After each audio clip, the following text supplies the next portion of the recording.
From connecting with the world to sharing your latest social status, technology has created amazing tools and resources, putting useful information at our fingertips, as well as enabling new levels of convenience in life. Speaking of convenience, a well-developed city certainly cannot live without a reliable and convenient public transport infrastructure, like the railway system.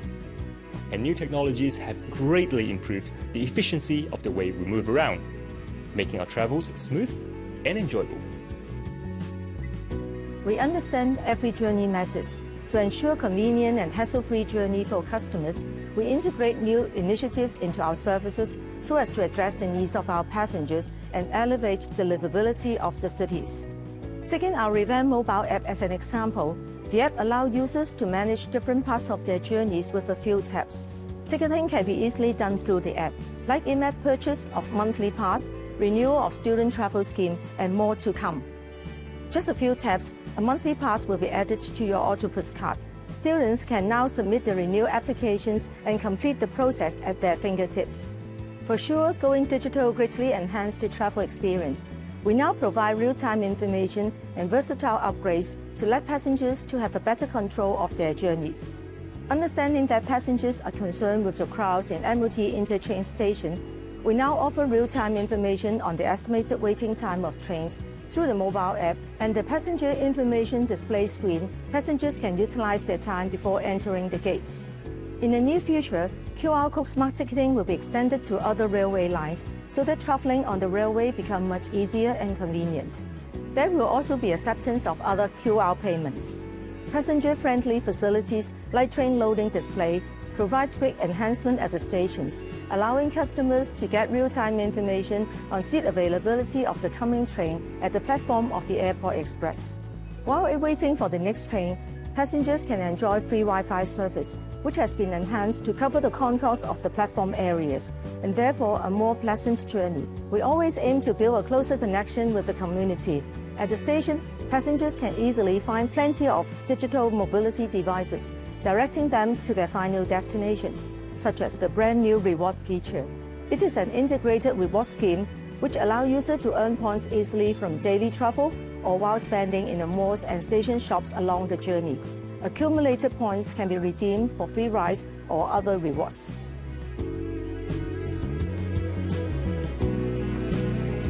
Technology has certainly changed the world we live in. It's making everything faster and more productive. What I love the most about technology is that I get to manage my work and actually get things done during my commute. Talk about efficiency. It's safe to say that technology benefits us all, as it makes our life more simple and more comfortable in ways that we could never imagine. Now we can even experience the power of technology during a railway ride. The current wave of digital technologies has brought us new and exciting ideas in developing innovative solutions that enhance efficiency. And robots will become commonplace in our future train stations. Not only do they bring more convenience to our passengers, robots also assist staff in their daily routine tasks. With the presence of digital assistants, our station operation team can connect better with our passengers and deliver quality customer service. Well, since our robots are AI-powered, we will keep learning from their environment and growing through the on-the-job training. For example, our Finder IT helps answering queries on journey planning, station facilities, and exit information. And our Guider T, it comes with Follow Me function. As part of the roving team, it helps station officers to fix passengers' ticketing issues at the gate line. From providing thoughtful services to reliable information resources, breakthrough technologies certainly have made our lives easier and more comfortable in many ways. And they also help us to perform complex tasks with ease. By implementing technological innovation in railway stations, be it a system that improves railway station cleaning efficiency or mechanism that helps analyze and maintain the status of facilities in the station, passengers can enjoy a seamless, pleasant, and efficient travel experience.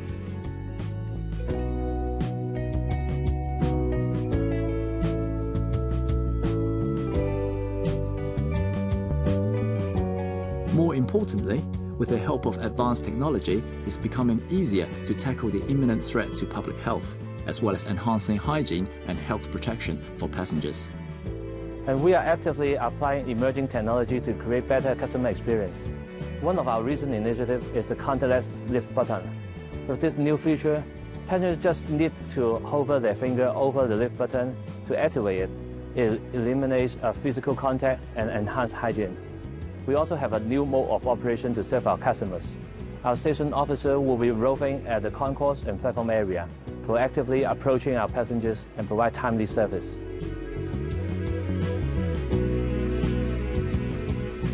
I think one thing we can all agree on is that time is precious. So spending less time working and more time enjoying life should be everyone's goal. All I have to say is technology has taken our journey of life to a whole new level. Food and happiness go hand in hand, and eating is one of the greatest sensual pleasures in life. Whether you want to celebrate a special occasion or just feeling fancy, everyone loves an extraordinary dish. And let's face it, we all have our favorites. And for me personally, it has got to be the steak. A juicy and savory steak is just simply irresistible. Enjoying a carnivorous meal makes us feel good.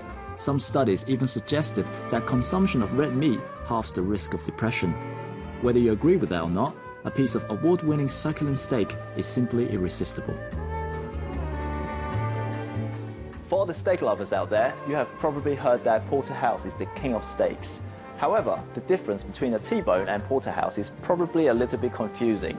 Do not worry, because today we have award-winning chef Angelo Vecchio in the house.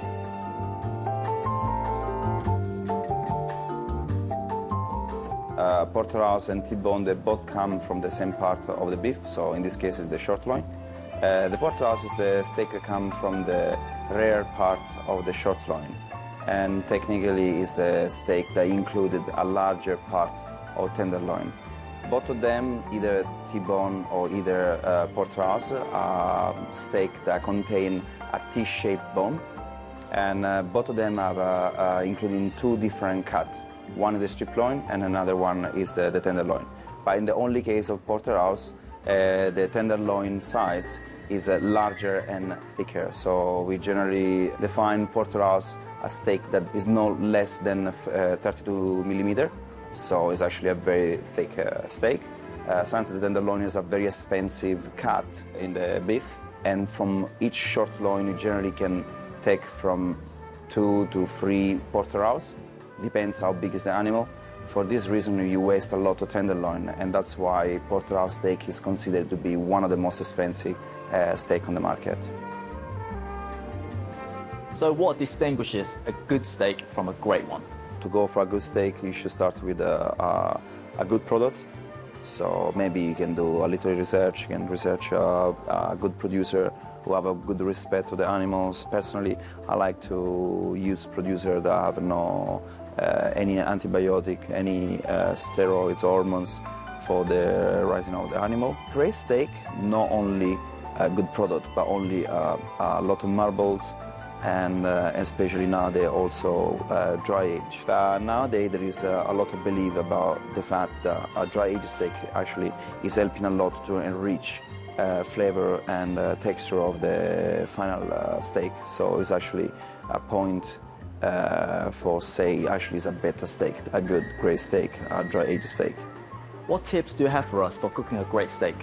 As we mentioned before, we start with a good product. After that, generally when you have a meat in your home, it's taken to the fridge. So my suggestion is taking out the meat from the fridge, keep on the side, reach room temperature, because you don't want to put on cold steak on top of the hot grill. This is to prevent that thermal shock that will bring back some unpleasant result after in texture or in flavor. Also, one more tips is once you finish to cook the steak, I highly recommend to rest the steak in order to release out all the fluids and to bring back the steak to take the tenderness cooking result at the end. No steak is complete without a yummy side dish. Chef Angelo suggests pairing a great steak with bone marrow, as its velvety, melt-in-your-mouth texture and beefy flavour sublimely complements the flavourful steak. Not to mention, it is an excellent way for the diners to enjoy the taste of the whole cow.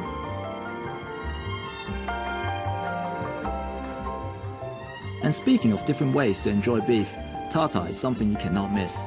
The reason why beef tartare has become a culinary classic is that since it involves the consumption of raw meat, chefs have to nail down the perfect balance of quality raw meat, delicious taste, and superb texture. Every bite is a delight. Despite being a steak lover, I think a proper feast should include a wide variety of food to suit all tastes. And that's why I think surf and turf is so popular, as it offers the best of the land and the sea. Have you ever wondered what is the best way to get your hands dirty? Well, indulging in the freshest seafood galore, of course.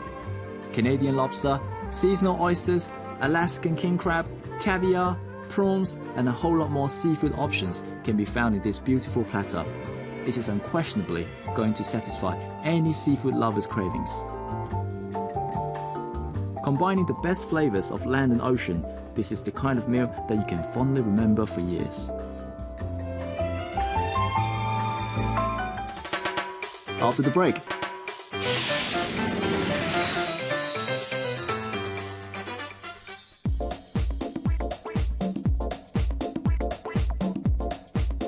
Leadership is all about influencing people. Some leaders inspire people with their words, while others make an impact on people's lives with their acts. But to Sarah, the founder of a platform for pre-owned ladies fashion, she influences people and even the world in an extraordinary way. Let's have a chat with Sarah to discover how she uses her business to educate and affect the people around her. Hi Sarah, could you tell us why you decided to start this business? Well, actually, I came over from the UK about 14 years ago. I was hired to work for a luxury department store in Hong Kong. And whilst I was working there, I realised how much waste there was in the industry. Not only because there was a lot of production, and at the end of the season, there was always a lot of product that was on sale. And then on another side, from my friends and colleagues who would constantly be questioning, where do you get rid of your product?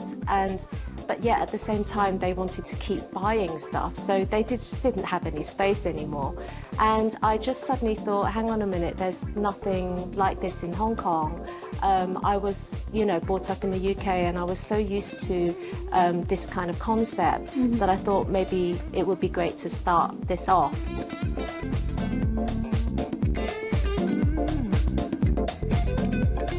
Now let's talk about what your thoughts are on sustainable fashion. Where do you stand on that?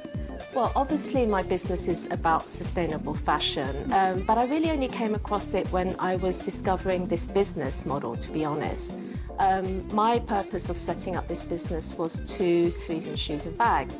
But when I looked into it, I realised that actually fashion waste was actually a big problem. And fashion sustainability is also. And it was only until I started that I realised. And I think now, 3 or 4 years on, I think people are really starting to catch up on knowing the facts. I mean, if you think about it, it takes 1,800 gallons of water just to grow the cotton for one pair of denim jeans. I've heard that. So that's very kind of depleting on our, on our environment. What makes your business different from perhaps other business models that almost do the same thing, like for example, consign luxury goods? Well, I think just look at this place. That's the first thing, I think. And having somewhere where you can walk into the space and see and feel the product is really it makes the journey a lot more kind of rewarding. The other thing is that we actually use AI technology to verify authenticity of our designer bags.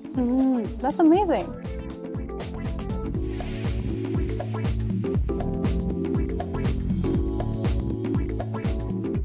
Now let's talk about what your ultimate goals are for your career. What are they? Well, eventually I would love to have a few of these warehouses in different places in Asia. I think Asia is definitely my focus point because the concept is so new here. And, on the long term, just creating a kind of bigger community of like-minded fashion lovers, and have a place where people can go and experience kind of something different. And yeah, that's the goal really. And also to change mindsets. I would love to be able to convert some people from thinking that buying secondhand is not, you know, so good or kind of embarrassing or dirty to kind of shopping pre-owned. So that's kind of like the goal. Right, just remove that stigma. Yeah, exactly. I support you. Yeah. I wish you the best of luck. Thank you. A lot of people love fast fashion, but little do they know that their choices in trends is actually depleting the earth of its resources and polluting the environment. But after chatting with Sarah, I realized that she's not just a smart businesswoman, but she also hopes that through her business, she educates people about being more eco-conscious and sustainable with their fashion choices. That's really admirable.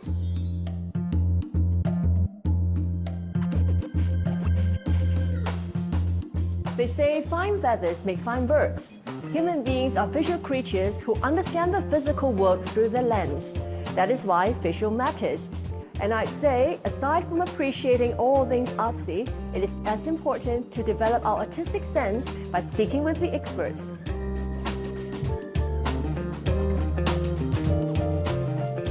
Comparing to fine art such as paintings or sculptures, decorative art is a lot more easy to understand. It is a lot more straightforward. You would also be able to delve into the world of craftsmanship and the aesthetic standards of the ancestors of different cultures. So apart from the more obvious visual elements, these objects also carry the meaning of the East and the West. So this exhibition is divided into the art of lacquering and the art of enameling. The art of lacquering is actually a very Southeastern Asian art form.